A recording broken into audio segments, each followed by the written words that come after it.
What's up, everybody? Jake Hatch here, host of Locked On Cougars, your daily podcast focused on the BYU Cougars, sitting here at the Zions Bank practice fields right outside the student-athlete building in Provo, Utah. I was here this afternoon for BYU football practice media availability, and a lot to be said about BYU's defensive performance against Portland State.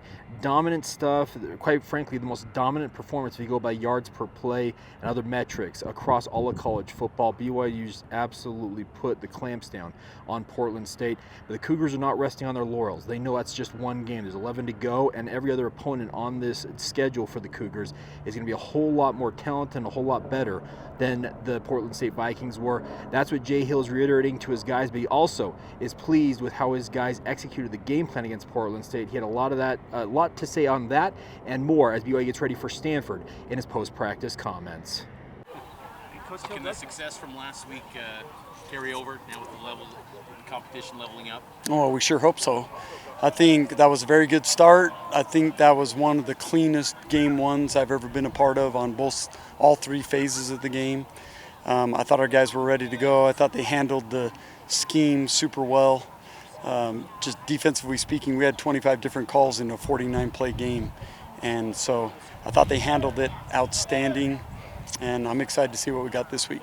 That versatility and kind of creativity, can that carry over too, where you're throwing out a different looks at a game? Well, we sure want to. You know, the thing we have at BYU, we have really smart guys that have handled the install very well, and we want to continue to be multiple in everything we're doing, multiple fronts, multiple coverages, multiple blitzes. We want to bring it from all different directions. So if we can do that, that's a positive for us. On the Mac linebacker, you've got two guys as co-starters. Mm-hmm. Do you see that kind of one guy emerging, or do you want to see one guy emerge, or do you see playing both of them all season? Well, we love them both. Che and Ciale have done a great job, both of them. I think reps are always predicated upon who's playing better, and if one guy separates himself from the other, then they will get a little bit more, but we plan on those guys both playing, and we love them both. What has the competition done as far as the fall camp? Well, competition for everybody raises everyone's level of expectation, because if you don't meet that level, then you don't get to play. And so the better the competition, the better we should be as a football team. And our job as coaches is to create competition. And our number one job is to go out there and recruit the best players we can get, and that creates competition, and that creates players needing to do things the right way. You mentioned on Coordinator's Corner the importance of representing the Big 12 and against another Power 4 team. But how important is it in recruiting as well, especially going against Stanford? Yeah, it's a huge deal in everything. This has playoff implications. This has, our conference and who we are. Like a good example of that is TCU last night looked so good against North Carolina. That's big for our conference. And we have an opportunity against another conference this game that we need to go out and look good. And as far as just the team goes, we need mojo. We need to continue to keep the hype going, and we need to take care of business. Got a little bit of an early look at Stanford along with the rest of college football with that Week 0 game. What was the number one thing that kind of stood out about them? Well, they've got good players. They've always had good front seven guys on both sides of the ball. They play super hard. You can tell they execute their schemes. They missed a couple plays in that game that could have been drastically different in the game or changed the game.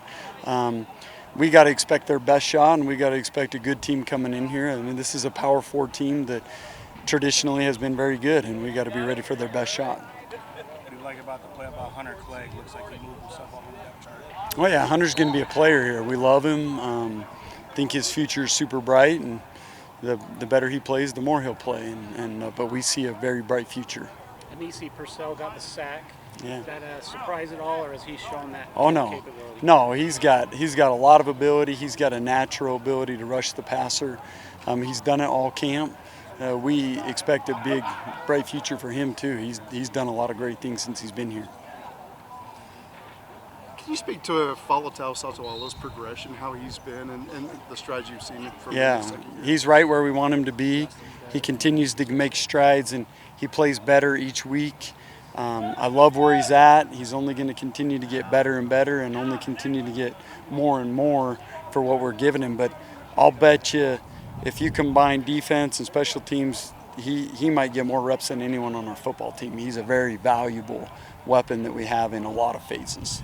thing that jumps out on him is obviously his length. How is that beneficial for him? Well, he made a couple of huge plays today that maybe some other guys couldn't just from his length, but he's got great athleticism, great tenacity. He's really learned how to strain and go hard, and again, he's still just scratching the surface of what I know he will become. As far as depth goes, you guys were able to empty a lot of players. How does depth benefit a defensive unit? Well, it's everything, right? If you need depth in case someone goes down with a real injury where they're going to be out for an extended period of time.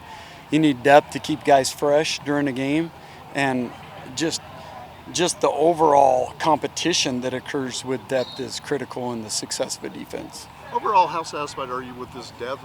Maybe relative to the first year in this program, what have you seen with regards to that? Well, I think we're heading in the right direction. I like our depth right now. I don't think it's close to what it's going to be in the next couple of years, but I like where we're trending.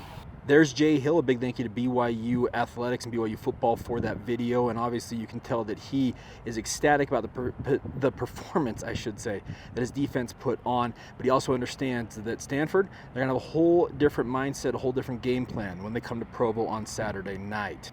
Now, also, BYU senior safety Tanner Wall also addressed the media after practice. He's taken on a leadership role. If you saw the cut from BYU, he was a guy in the locker room telling the guys exactly what he wanted to see from them as they took the field at Lavelle Edwards Stadium on Saturday night. I would expect that he'll reprise that role this week and going forward, because he is a self-made man, to use that expression. A guy who was a walk-on originally with his football program as a wide receiver, made the transition to safety, and has just been an absolute stalwart in that defensive secondary for multiple years now. I think he's a fringe all Big 12 type performer, and likely he's going to have NFL prospects, but none of that matters right now to Tanner Wall, as he is focused wholly on going 2-0 as the Cougars welcome in Stanford. Here's what he had to say after practice. Ted, I wanted to ask you about Falatau, true freshman last year. This year he seems to be moving up the depth chart. What strides have you seen from Falatau? First year to the second. Yeah, no, Volley had a great off season. Got a lot stronger. I think his knowledge of the playbook has really leveled up as well, and he's proven that he's a guy who can make plays out there. He's an incredible athlete, so he's definitely a guy who continues to earn the coach's trust from how he makes plays in practice, a lot on special teams as well, and a guy who's is going to be here and making a lot of big plays for us this season and to come. Kalani, after the game a little bit with us, and I guess some in the locker room too, we saw the cut and everything. He talked a lot about the juice that the sidelines brought in games like week 1, and you obviously got to be on the sideline a decent amount of during that second half and everything. Right. Just what is it about this team that likes to kind of celebrate your teammates' successes and kind of bring that juice? Yeah, I think it comes down to just the love and respect that we have for one another. With the dynamic of the way a team is, right? We've got ones, we've got twos, we've got threes, and there were a lot of twos and threes and young guys who got to play some meaningful reps in that game, and seeing them go out there and make plays and execute the scheme and just have fun, like in front of that big of a crowd, like that was awesome. To see guys like Joe Vessa and Lucky Finau and Charlie Miska running the ball, and even seeing like Noah Moyaki, I know that was early in the game, but his first career touchdown, and from Bear, and I think just we love each other and love celebrating those moments because we know how hard we've worked for them, and it was awesome just to be on that sideline in the second half and cheering for anyone who got a chance to make a play.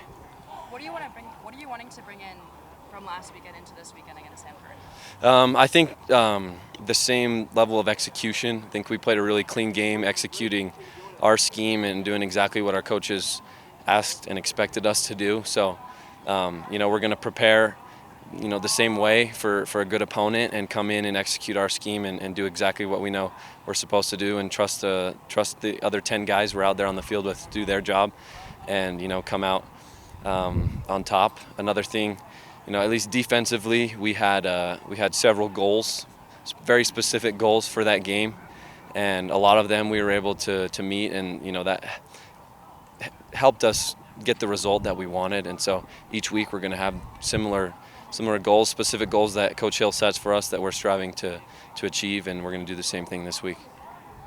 I'll try not. I promise I'm not asking this in a way of looking at game plans and scheme, that kind of thing. But right. Stanford, from their week 0 game, seems like a team that runs the ball pretty well or likes to run the ball pretty well. Is that an area where you guys in the secondary can kind of maybe provide some pretty good run support, or do you sort of push that on the front seven, I guess, for lack of a better term? Yeah, I mean, the whole, like our defense, like we have a mentality of swarming to the ball, right? We want to get 11 hats to the ball, and if they're going to block, the front seven and make the DBs come tackle, we're going to do that. Our corners and safeties will come and make plays. So whoever it is that ends up not being blocked or guys getting off blocks, we're going to rally to the run and make plays. But yeah, we're excited to see Stanford scheme this week and excited for a lot of plays. There you have it, Tanner Wall, BYU senior safety, and a big thank you once again to BYU for providing that video. But there's your practice recap of what BYU coaches and players had to say. We'll be back out here at the Zions Bank practice fields tomorrow for offensive players and coaches, expecting to hear from Aaron Roderick. Wouldn't surprise me if one of the Bachmeier brothers speaks, because this is kind of the Bachmeier Bowl this week, considering they transferred from Stanford to BYU. But stay tuned for that. And as always, thank you for making Locked On Cougars your first listen today, and more importantly, come back here tomorrow and be an everydayer right here on the Locked On Cougars podcast.